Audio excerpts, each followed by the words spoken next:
देखिए बहुत जरूरी काम रहे जी। आए बड़ा बड़ी दूर से हम आई बानी समझ नहीं। पलस्तर राम से भेंट करेगा पलस्तर हम नहीं थी ना कहाँ गई मैंने मर गईले मोर गई है। हां बहुत फिलहाल में देख रहे हैं तो बढ़िया रहन जी हाथ गोड़ सही रहे आज कुछ मर गई जी अचानक।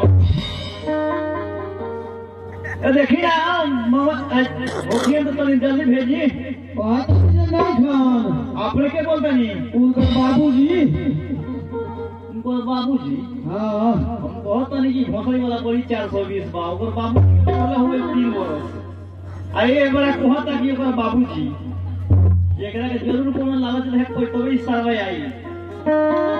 ओए महाराज देखी ना बहुत लकी जी रहलन समझ नहीं इतना ना लकी रहलन कि नौका सिम में जब हाथ के सिम गेल रहलन मोबाइल खरीद रहलन। हां अब बड़ी लकी रहलन फर्स्ट क्लास के अपाची गाड़ी पड़ गेल भजनी।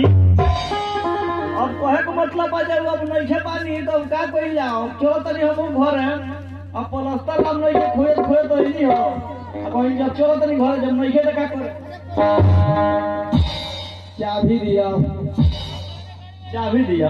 हां ए कौन है ते कौन है ते हां केकरे के खोए तो हम खोए तनी के पलस्तर राम के ते को दे चाबी क्या दो है